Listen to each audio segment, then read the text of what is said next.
Boa noite a todos, bem-vindo a mais um podcast Vida Saudável em Debate, que vai ao ar toda terça-feira pelo YouTube. E hoje a gente vai falar sobre promovendo a saúde e reabilitação. E nós temos para isso um convidado muito especial, o Dr. Eric Baroni, fisiatra. Se você não sabe o que faz um fisiatra, você vai descobrir nesse podcast a importância que ele tem no cuidado com a sua saúde. Como nós temos um convidado, eu vou pedir primeiro para que o Dr. Eric se apresente. Eu sou a Edilene, proprietária do Empório Manjericão. Dr. Eric, por favor. Primeiramente, obrigado pelo convite. Meu nome é Eric Baroni, como já foi dito. Sou médico fisiatra, sou formado na USP, tanto a minha formação como a residência também em Medicina Física e Reabilitação, que é o outro nome de fisiatria. Atualmente trabalho unicamente no meu consultório. Cheguei a ser chefe assistente no Hospital das Clínicas da USP e trabalhei em alguns hospitais, mas hoje minha rotina é resumida ao consultório. Muito bem. Doutora Mayra? Oi, gente, eu sou a Mayra, sou dentista com foco em odontologia estética, ortomolecular e especialista em harmonização orofacial. Seja muito bem-vindo. Aline? Boa noite, seja bem-vindo a mais um podcast Vida Saudável em Debate. Eu sou a Aline, sou médica, trabalho com a endocrinologia voltada para o emagrecimento, obesidade e a longevidade que você e seu corpo merecem. E nós vamos começar com o Dr. Eric com uma pergunta básica para explicar para o nosso ouvinte. O que é um fisiatra? Eu acho que o jeito mais fácil da gente começar falando da fisiatria, falando da origem, né? Fisiatria é uma especialização relativamente recente. A gente data aí do início ali, 1930, foi o início da programação, do surgimento da fisiatria, que realmente ganhou força depois aí da Segunda Guerra Mundial, quando começou a aparecer grandes amputados e lesões maiores em uma frequência maior.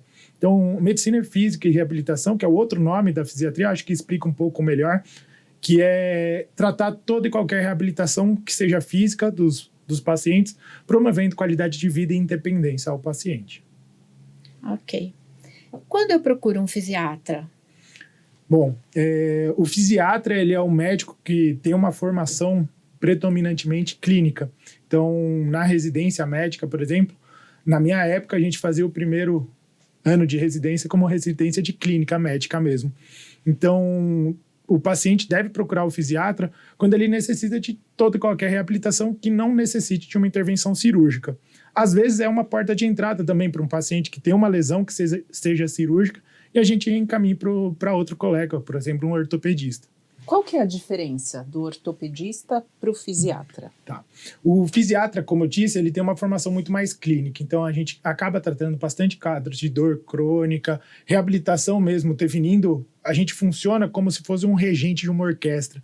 Então a gente depende dos outros profissionais, então depende de odonto, depende de endócrino, depende também de fisioterapeuta, psicólogo, assistente social. Então o fisiatra ele é um grande regente de todo o processo de reabilitação. Às vezes a gente precisa de intervenções cirúrgicas, sim, que o ortopedista vai realizar, só que o processo de reabilitação, mesmo pré-cirúrgico e pós-cirúrgico, normalmente deveria ser guiado por um fisiatra. Você viu que eu estou empolgada? Claro.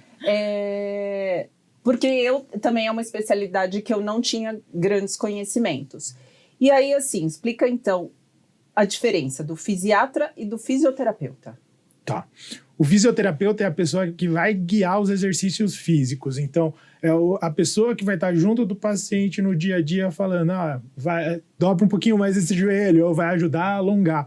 Já o fisiatra é aquela pessoa que, em conjunto com o fisioterapeuta, ele vai definir os rumos da terapia, os objetivos em conjunto com o paciente e as intervenções, por exemplo, existem várias intervenções que a gente pode fazer na fisiatria, como infiltrações e outros procedimentos que possam gerar alívio ao paciente e promover uma reabilitação relativamente mais rápida. E falando aí de atividade física, a gente sabe a importância que tem praticar atividade física como prevenção, como reabilitação. E qual que é a importância aí na atividade física pensando na reabilitação? Para mim, quem não pratica atividade física é doente. Então, A atividade física, ela necessariamente faz parte da vida de qualquer indivíduo. A gente tem algumas pesquisas, até mesmo com exercício físico, que são aquelas horas programadas para fazer a atividade, e que a gente tem uma restrição de população que chega a ser, às vezes, menor que 1%, que não pode praticar nenhum quadro de exercício físico. Então, exercício físico faz parte da nossa vida e ela deve ser incluída como hábito da nossa vida para que a gente tenha longevidade e não só isso, que a gente tenha um envelhecimento saudável também. Em um dos podcasts eu cheguei a falar sobre o índice de mortalidade. Morrem por ano 3 milhões de pessoas pela não prática de exercício físico. Então, quem não pratica atividade física pode estar dentro dos 3 milhões aí todo ano. E uma coisa leva a outra, né? Porque às vezes a pessoa fala assim, não pratico atividade física porque eu tenho dor no joelho, tenho dor na coluna, tenho dor aqui, tenho dor ali. E aí a pessoa vai adiando, né? Ela vai adiando a questão da atividade física. E é exatamente para isso que existe o fisiatra, né? Eu falo que a minha função maior é ser como um guindaste de devolver o paciente para conseguir fazer atividade física. A maior parte dos tratamentos em si, eles partem da atividade física. Minha função é conseguir promover a condição do paciente estar na atividade física. Porque a maior reclamação, pelo menos o que eu ouço, eu sinto dor. Então, eu não consigo fazer nada, né? Mas quanto menos você faz, maior vai ser... Mais dor, né? Mais dor você vai sentir. A gente pode dar o exemplo da fibromialgia. Quanto menos atividade física faz, menos você se mexer, mais dor você vai ter. Quanto mais atividade física você trouxer para o seu dia a dia, menos dor a pessoa que tem a doença acaba tendo, né? Na fibromialgia a gente fala também que a presença do exercício físico aeróbico progressivo e também o resistido, eles são parte fundamental. Eles evidência A em pesquisas que a gente tem, o padrão ouro de tratamento, e aí depois dele entram os outros tratamentos que a gente pensa, o uso de antidepressivo. E entrando nessa parte de antidepressivo também, a atividade física, até recentemente em um congresso que teve em Barcelona, até minha paciente estava lá, ela me mandou a foto do slide falando que uma das principais intervenções é a presença do exercício físico. Então, não só na fisiatria, mas como nas outras áreas médicas, a atividade física é parte fundamental. Sim. E é impressionante como as pessoas são resistentes à atividade física, né? É difícil. É difícil. Era mais fácil se fosse um comprimidinho, né? Exatamente. Se viesse em pote, né? Exatamente. Seria mais fácil. Eu sei que você fala muito da questão de dor, doutor, assim, que nos seus conteúdos você fala muito da questão. Pode explicar para a gente qual é a diferença entre dor aguda e dor crônica? Tá. Diferenças e semelhanças. Existem vários tipos de dores, né? Não só a diferença entre dor aguda e dor crônica, como também dor nociceptiva e dor neuropática. Então, eu vou passar um cenário só, não vou explanar tudo a fundo, porque senão a gente passa o podcast inteiro falando só disso. Mas a dor aguda é aquela dor que ela tem uma duração aí menor do que 14 dias. Geralmente ela tem um fator deflagrante bem evidente, então eu bati a mão, fiquei com dor nesse período. A dor que a gente chama de crônica é uma dor que a gente já começa a ter uma sensibilização central. O que é isso? A gente começa a estimular o cérebro tão recorrentemente que o cérebro começa a interpretar algumas dores já como uma dor já recorrente, então estímulos cada vez precisam ser menores para deflagrar essa dor, tá? Dor nocioceptiva é a dor da batida, então é a dor de pancada, tá? E a dor neuropática é dor do nervo. Então, se a gente tem uma lesão de um nervo ou uma lesão do cérebro, a gente pode ter uma dor de um outro tipo. Eles têm características diferentes, por isso que faz parte da nossa rotina também a gente fazer um questionário para o paciente. Às vezes o paciente até acha estranho os questionários, que a gente pergunta, qual o tipo de dor que você sente? Dói. É difícil, né? É muito difícil falar, queima, arde, é pontada, é viscada. Aí a gente pergunta irradiação, tempo de dor, fator de melhora, piora. Então, a gente tem um questionário gigantesco, qualidade de sono, que às vezes o paciente olha e fala, mas eu vim no fisiatra, o que ele está perguntando da minha sexualidade? Então, tudo isso faz parte no tratamento da dor, já que a dor, ela não é só um sintoma, ela é uma gama de coisas que estão acontecendo com o indivíduo que podem potencializar ou diminuir o sintoma de dor. E existe algum tipo mais frequente de dor? Que você pega no consultório e fala assim, com mais frequência eu tenho caso, sei lá, tô chutando aqui de coluna, por exemplo. Assim, se a gente for por incidência, a maior incidência é lombalgia, né? Dor lombar. Isso no mundo, tá? Então, o maior índice de afastamento, se a gente for pegar afastamento de INSS, é lombalgia, tá? E as lombalgias, 90% são preveníveis. E voltamos para a parte do exercício físico. Exatamente. Mas no consultório em si, como eu atendo todo tipo de idade, eu atendo dos 0 anos aos 300 anos. Então, pode vir uma criancinha recém-nascida, como pode vir um super idoso com uma caquexia. Então, a dor que eu acabo atendendo no consultório, cada dia é uma surpresa nova. Eu acho que essa é a parte legal da fisiatria, na verdade. Porque se falar que enjoou, é improvável. Porque você um monte de coisa nova sempre, né? Muito dentista? A gente muito. Trabalha torto. Muito. É hérnia, é ombro, é artrose, é aqui, é ali. Eu ia falar isso. Dentista é uma população bem frequente no meu consultório e a maior queixa que eu vejo de dentista é cervicalgia. Tá? E geralmente é cervicalgia, dor cervical por postura mesmo. Porque o dentista ele quase entra na boca do paciente, às vezes, para fazer uma extração de dente, coisas do gênero.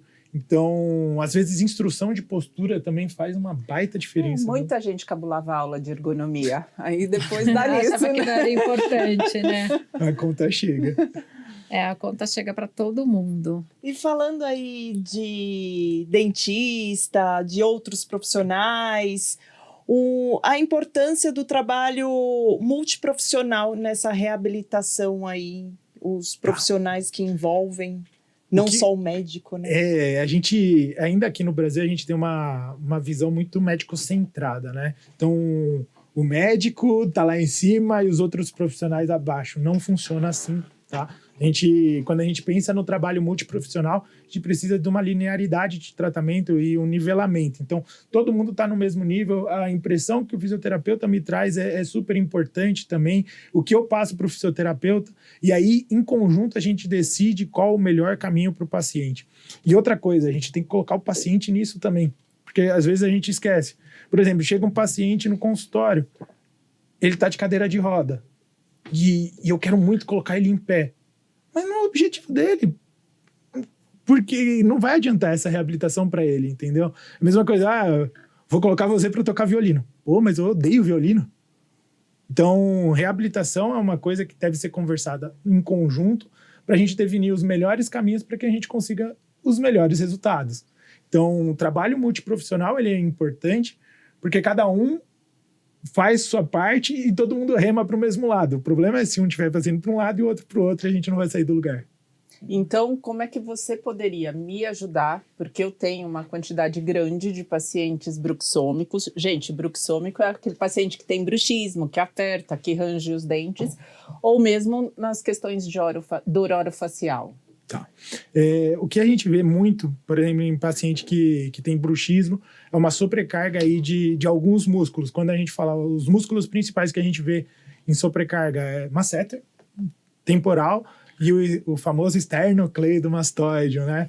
E aí, até alguns quadros chamados falsos enxaquecosos são oriundos disso, né? Então, o trabalho em equipe, por exemplo, você fez a plaquinha lá, o paciente ainda continua resistente, continua tendo dor. A gente pode pensar em algumas intervenções até, como aplicação de toxina botulínica, infiltração de pontos gatilhos, que é entrar com a agulhinha na contratura muscular para tentar fazer o músculo ter o relaxamento. E até mesmo colocar um fisioterapeuta aí para fazer o trabalho de liberação miofacial, às vezes, trabalho de amplitude de movimento, avaliação da articulação da ATM, né?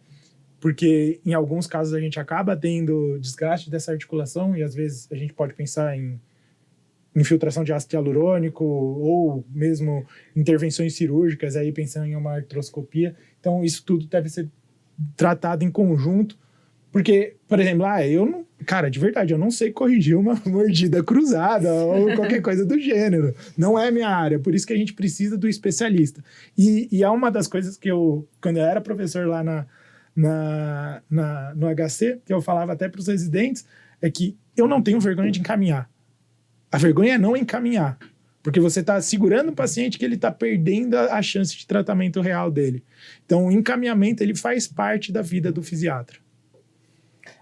Por isso que esse trabalho em conjunto funciona bem, né? Então, por exemplo, tem alguns casos que a gente percebe que ele está tendo o apertamento para tentar segurar, para a musculatura tentar segurar os dentes numa posição X, né? E que nem um colega fala, às vezes o ortodontista vai lá e tenta encaixar os dentes na força do ódio. E aí fica aquela briga, né? A musculatura querendo levar os dentes para uma posição e a gente, na verdade, tendo o encaixe de outro. E aí é onde também eu tenho problemas, questões de dor, né, cervical, por conta de ficar forçando isso. Aí quando a gente encontra, né, a posição certinha, a gente já consegue melhorar. O que a gente precisa encontrar é sempre a leveza das coisas, né? Então, a gente conseguir fazer com que entre mais no padrão de normalidade. E isso vale para qualquer parte da reabilitação, né? Falando de dor de ombro. A gente ajustar a ergonomia para que você sinta menos dor no ombro. Lógico, tratar as causas também que já teve uma sobrecarga aí de um tempo de trabalho. Falando em causa, é muito importante a gente descobrir a causa que está levando a essa sua dor também, né? Até porque vamos trazer para o bruxismo, muitas vezes é o estresse, é algum problema no trabalho, em casa. Então, por mais que a gente coloque uma plaquinha, entre com medicações e tudo mais, se a gente não tratar a causa, às vezes, que é o estresse, a ansiedade, a raiva, a depressão, às vezes isso também não vai ser 100% eficaz. Então, é muito importante a gente descobrir a causa também, né? Por isso que o questionário, a gente volta para aquele pontinho, o questionário de primeira consulta, fundamental. Cara, é fundamental. Quando chega paciente para mim e fala, nunca ninguém me perguntou como que eu durmo. Pô, meu, e aí? Nunca ninguém colocou a mão em mim para me examinar. Não existe isso. Então, história e exame físico, por mais antigo que seja, acho que é a parte fundamental ainda da nossa rotina. Anamnese, na medicina. Exatamente, precisa. Anamnese. E uma coisa que é muito comum, que eu vejo na loja, assim, algumas pessoas se acostumam com a dor. Eu não sei como, né? Mas tem algumas pessoas que a dor, a pessoa fala assim, mas eu já sinto essa dor todo dia, ela já faz parte da minha vida, que não deveria, né? Porque dor não é normal. É porque também a gente tem que entender as coisas que a pessoa passou, né? Às vezes ela passou com um monte de médico. Isso é muito comum. Nunca ninguém perguntou para ela o que ela sente, qual que é o objetivo dela. E aí a pessoa vai entregando também os pontos, porque é frustração ela atrás desiste, de frustração. né? Exatamente. Desiste. E aí começa a encarar a dor como se fosse uma coisa normal. Dor não é normal, né? Então, um dos pontos que eu sempre bato é que dor é uma coisa a ser tratada. Não é normal viver com dor. Eu vejo muito na loja. Você fala, não, eu já tenho essa dor há tantos anos, deixa ela aí, que não tá... Porque você vai realmente, você vai se acostumando. Eu falo tanto por conta que aí eu, como uma típica dentista, já tenho hérnia, tenho problema no ombro. E aí, assim, é uma dor que eu já convivo com ela. Então, às vezes eu me pego durante o dia, aí eu lembro, nossa, é verdade, tá doendo, mas aquilo já virou uma rotina. E você vai criando padrões de comportamento de dor, né? Então, tem até uns quadros psiquiátricos que alguns pacientes que têm artrose no joelho começam, quando vem escada, eles têm síndrome do pânico. Então, por que você olha aquela escada e fala, puta, vai doer. Entendeu? Então, a gente vai nos condicionando a fazer movimentos de acordo com nossa dor. Mas ela sempre vai estar lá e cada vez a tendência é que ela se cronifique mais e o tratamento cada vez fica mais difícil. Quanto mais crônico, mais difícil a gente conseguir essa dessensibilização cerebral. Porque o problema vai aumentando, né? Ele não vai diminuir porque você acostumou com a dor, muito pelo contrário, porque se aquilo está errado... Vamos falar um pouco de longevidade, né? Hoje a gente está num mundo que a gente sabe que acho que 2030 a gente já vai ter aqui no Brasil um país muito mais de pessoas acima de 60 anos do que abaixo de 18. Então a gente tem uma questão aí até de saúde pública. Qual é a importância aí da fisiatria na longevidade, na prevenção? Eu acho que anda de mão dada, né? A fisiatria está tendo um boom agora com o envelhecimento populacional, porque a gente acaba tendo mais patologias musculoesqueléticas aí com o envelhecimento mesmo.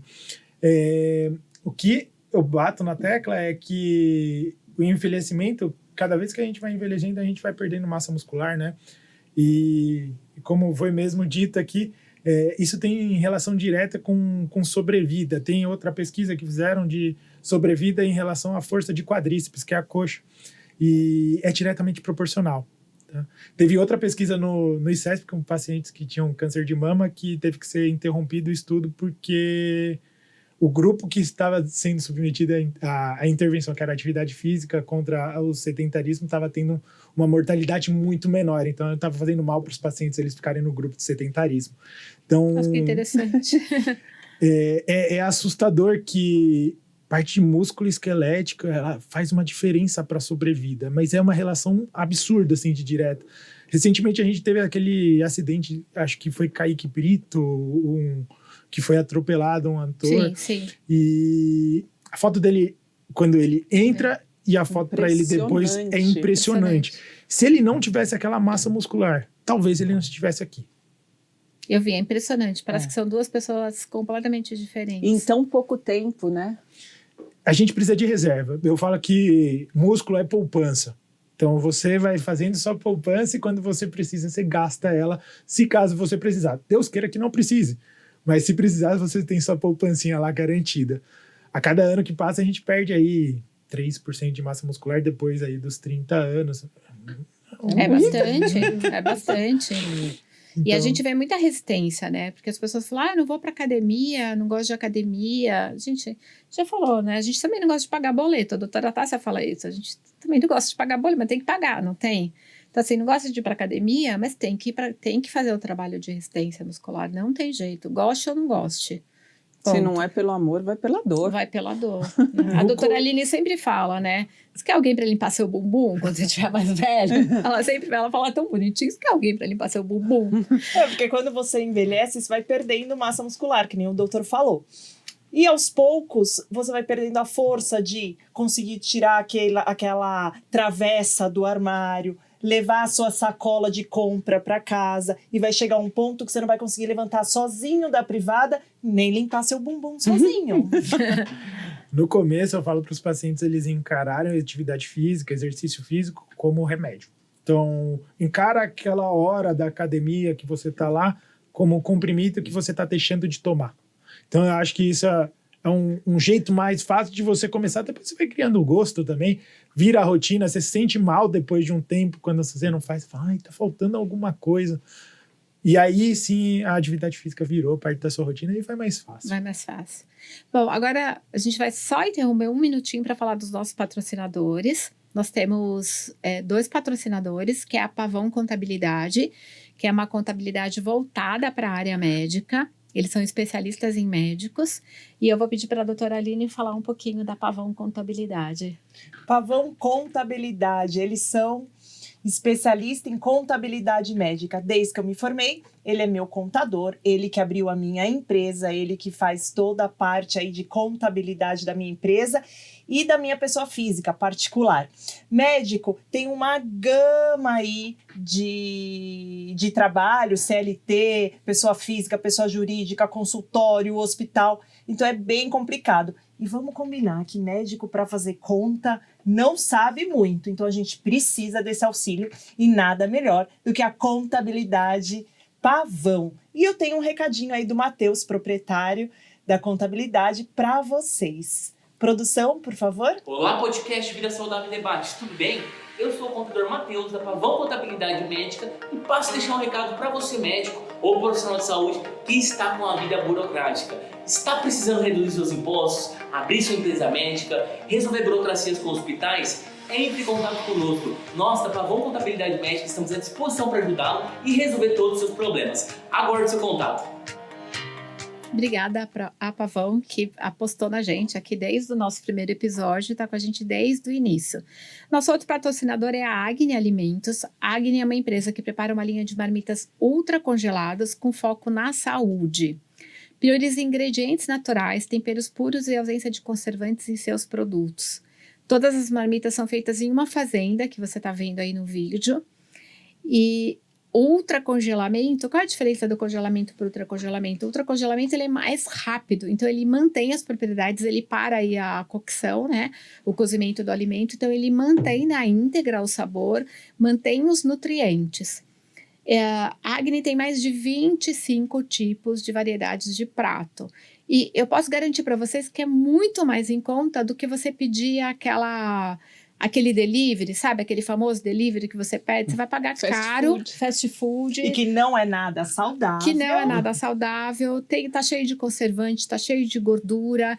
Então, se você não tem tempo para cozinhar, que é o caso da maioria das pessoas, não tem desculpa para não comer saudável. Obrigada, Agni, por acreditar também no nosso projeto. E no episódio da semana que vem, vamos ter marmita. Sim, as doutoras solicitaram que eu traga a marmita para almoço, eu vou trazer. Eu vou trazer, juro que eu vou trazer. Hoje a gente já comeu a marmita deles. Lógico, a gente vai comer aqui, né, durante o podcast, que não dá certo. Mas semana passada foi pedido, hoje a Edi trouxe e a gente comeu. É uma delícia. É muito bom, vale a pena mesmo. Então, não tem desculpa, nem tem desculpa para não comer saudável, nem para não fazer atividade física.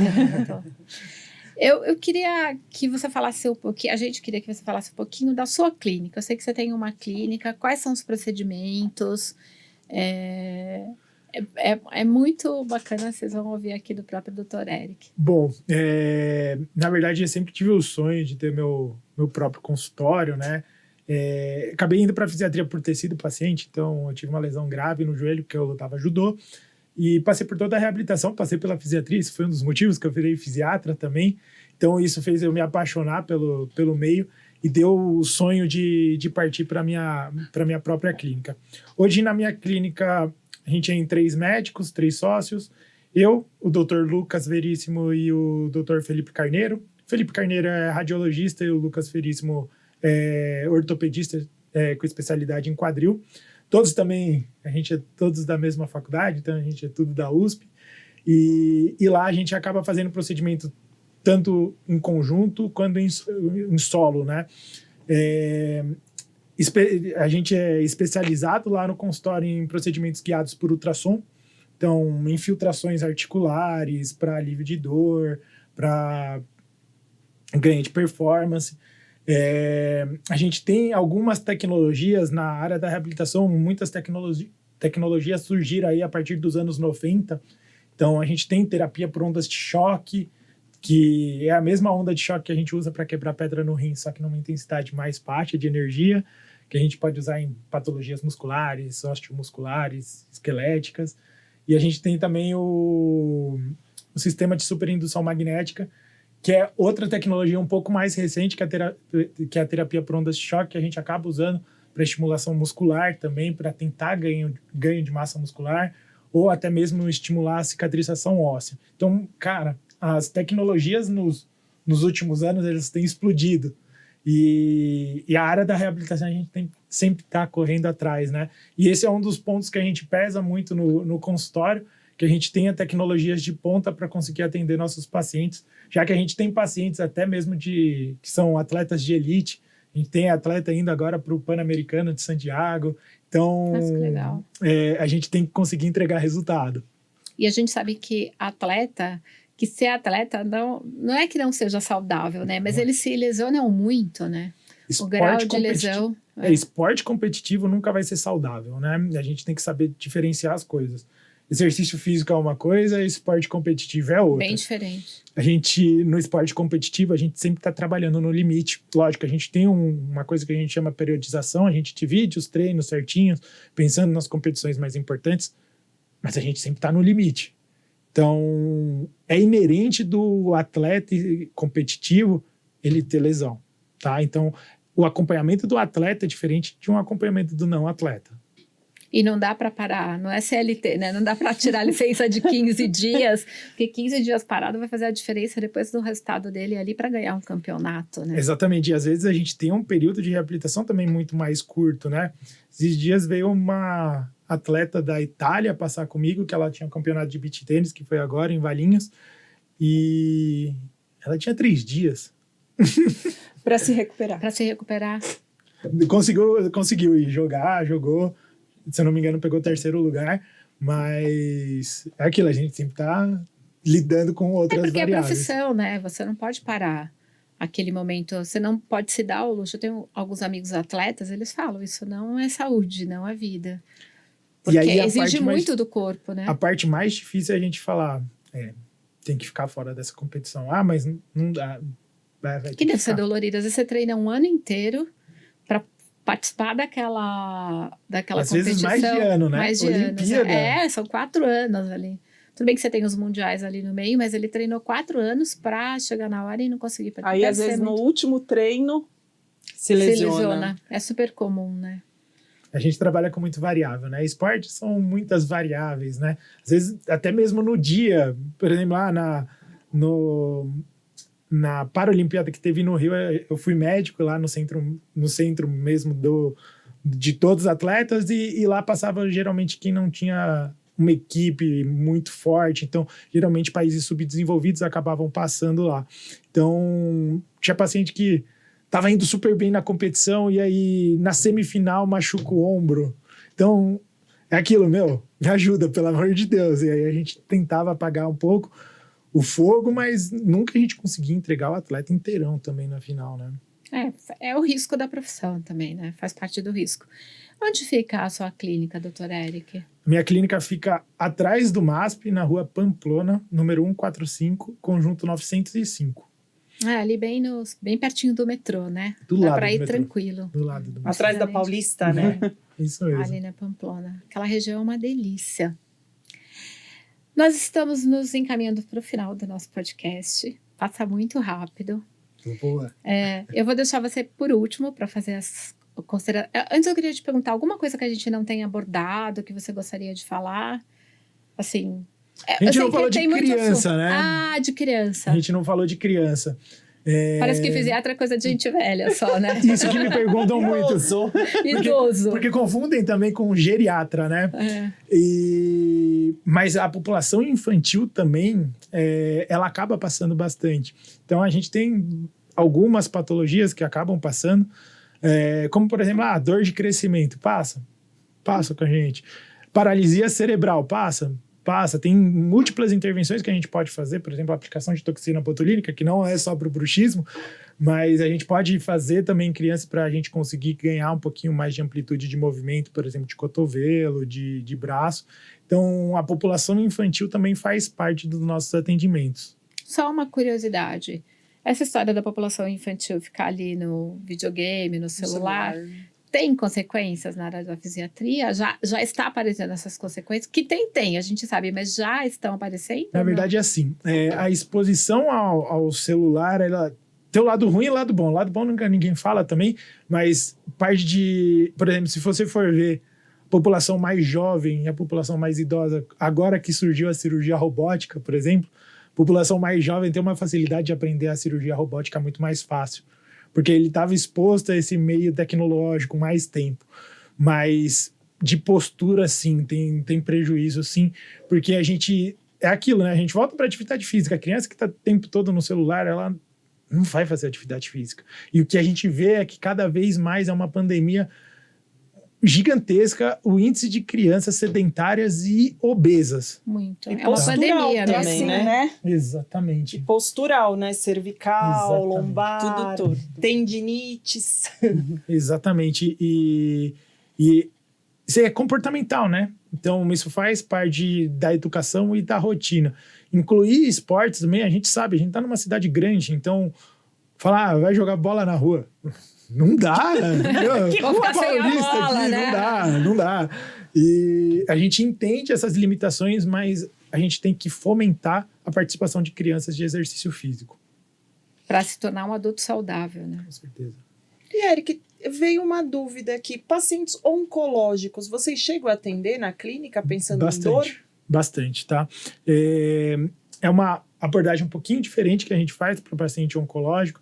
Existem os pacientes oncológicos paliativos também, que não estão sujeitos mais a tratamento, mas a tratamento curativo, mas sim a tratamento de dor, de qualidade de vida. Então, sim, a gente faz atendimento de pacientes oncológicos. Eu falo que consultório não tem restrição não, de população que a gente atenda.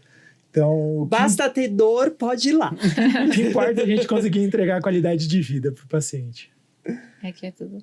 Então, estamos encaminhando para o final. Eu vou começar aqui pela doutora Aline para fazer as considerações finais. Mais alguma questão, doutor Eric, que você queira colocar, que a gente deixou de pergunta? Que é muito assunto, né? Dá para a gente falar. A gente deu um apanhado geral aqui, o que é fisiatria, fisiatria e o trabalho do doutor Eric, mas é um assunto muito amplo, que você também pode deixar as perguntas para a gente encaminha para o doutor Eric e traz ele aqui numa nova oportunidade. Doutora Aline.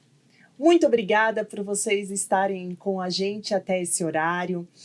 E dor não é normal. Procure um profissional para entender a causa do seu problema, amenizar essa sua dor e ter uma qualidade de vida que você merece para envelhecer de uma forma saudável. E para isso, conte com a gente. Doutora Mayra. Quero agradecer a presença de você que ficou aí do outro lado acompanhando a gente. Muito obrigada mais uma vez pela sua presença. Aguardo você semana que vem às 8 horas da noite pelo nosso canal do YouTube. Que o Papai do Céu abençoe a todos. Beijo. Doutor Eric. Novamente, pode olhar para aquela câmera, por favor. Novamente, gostaria de agradecer o convite e deixar esse recado que foi passado aqui, que a atividade física vai mudar a sua vida. Invista nisso e provavelmente você não vai precisar tanto de mim. Mas caso precise, a gente está totalmente ao dispor. Doutor Eric, obrigada por ter aceitado o convite. A gente vai deixar aqui as suas redes sociais e os seus contatos também, caso alguém queira procurar o doutor Eric. Se tiver alguma dúvida, manda, segue o doutor Eric lá nas redes sociais. Ele tem conteúdo muito interessante, muito relevante e verdadeiro. Então, não perde. A gente vai deixar o Insta dele aqui no canal do YouTube. Toda terça-feira, às 20 horas. Encaminha esse podcast para quem você conhece, ativa o sininho e deixa um like. A gente se vê na próxima semana. Gratidão, doutor Eric. Obrigada. Tchau. Tchau, gente.